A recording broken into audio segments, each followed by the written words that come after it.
Hey guys, welcome to the next tutorial for ethical hacking and penetration testing with Kali Linux.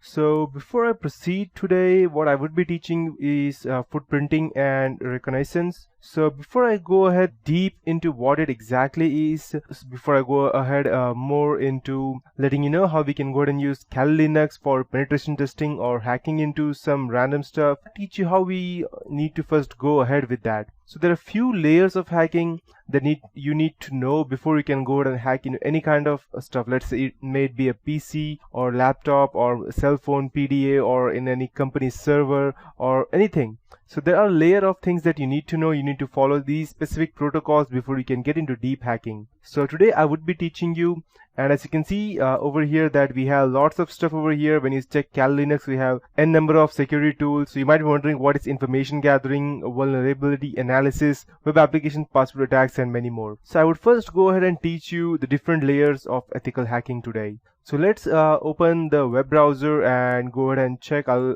have some or the other over here. Let's check years of ethical hacking. The few things that you need to know before you can proceed into detailed stuff. So I would be teaching you that today. The first thing that we would be needing would be to know that, okay, the first thing is that we need to go ahead and gather the information, and then we need to go ahead and know whom we are attacking, what are the different layers for that. That means what are the countermeasures that they can go ahead and take against us. So these are the few things that I would be teaching you today. So let me check. Okay, I think that it's checking the layers of OSI. So I'll just type steps of ethical hacking. Perfect.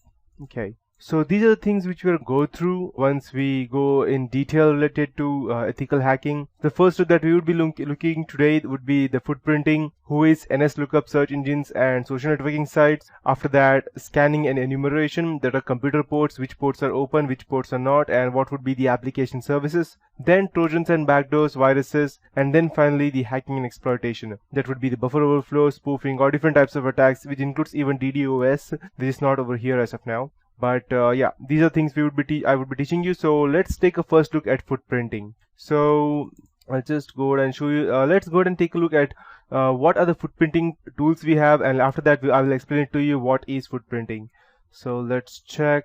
Okay, we should be okay here. As you can see, we have these information gathering tools are all also known as footprinting tools. And as you can see that we have loads of things over here: service fingerprinting, routing analysis, OS fingerprinting as to gathering information about a related OS, and loads of other stuff. So let's first know what exactly footprinting terminology is and what all things are included in that. So footprinting is just that we need to go ahead and gather information about specific people. Okay, let me check the updates.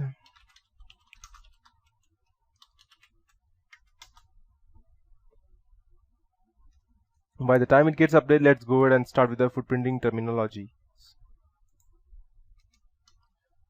Okay, so footprinting and reconnaissance is what we would be learning today. So what is footprinting? These are the several ways of gathering information about footprinting. So before we go deep into this concept, it is important to know the basic terminology used in footprinting, and these terms will help you understand the concept of footprinting and its structures. So open source or passive information gathering, that is the first one. So open source of passive information gathering, PIG, that's what I call. It is the easiest way to collect information about the target organization. It refers to the process of gathering information from open sources or publicly available sources such as newspapers, television, social networking sites like Facebook, Twitter, Orkut, or blogs, etc. And using these, you can gather information such as network boundaries as to where they are actually located, their geolocation, IP addresses reachable via internet, operating systems, web servers which are used by the target network, TCP and UDP services in each system which are open and which are not, control mechanisms, system architectures, intrusion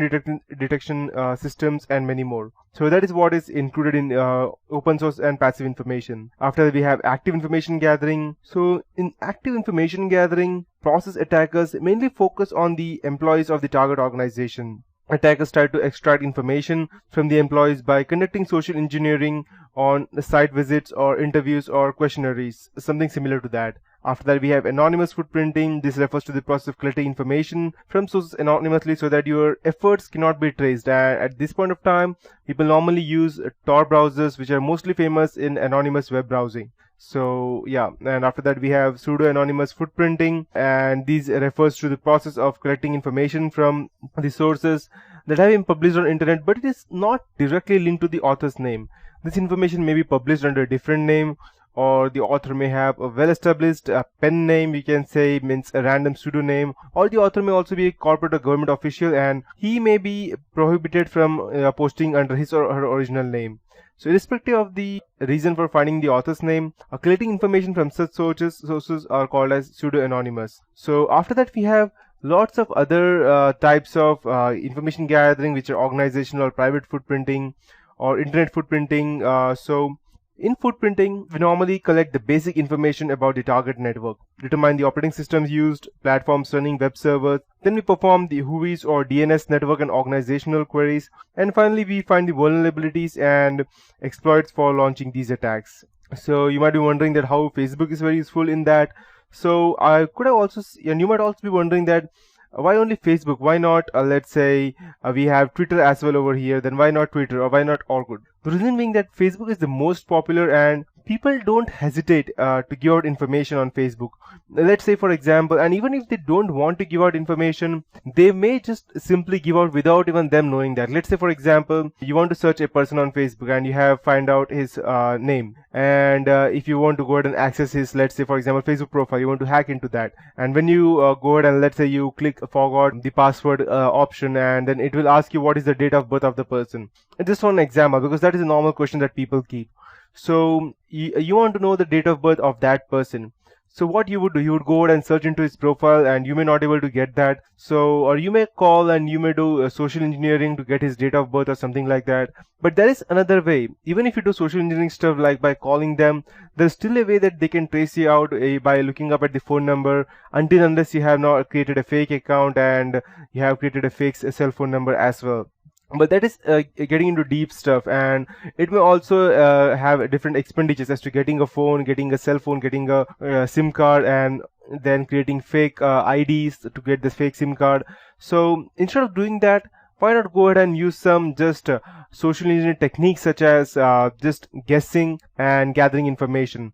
So the first part would be just go ahead and look up his, if you just want the, let's say, year of birth, just go ahead and look at his colleagues with whom he has taken pics. Let's say, for example, if, let's say for XYZ, the guy's name is, let's say, Mr. Smith, and he has another friend whose name is Mr. Adam, and they went to the same school and they were in the same class and everything.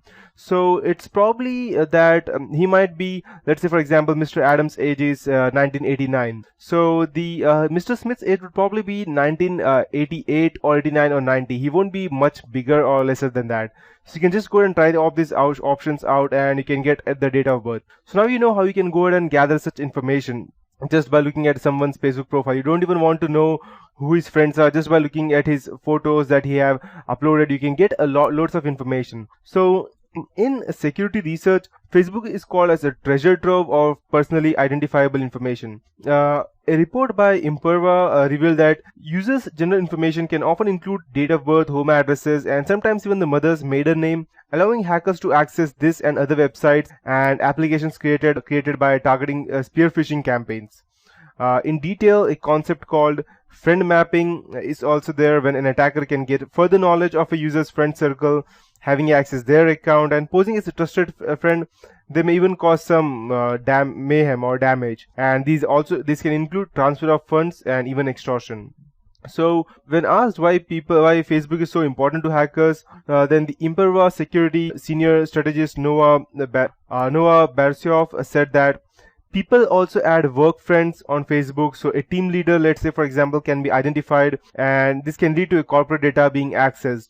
So you can go ahead and gather information, create fake accounts and gather information from there. So in more extreme cases, even if Facebook's administrator rights can be accessed, although it is said that it requires more effort on the hacker's side and it is not prevalent, but it is a holy grail of attackers, as it provides a hacker with data of all the users and not just one user.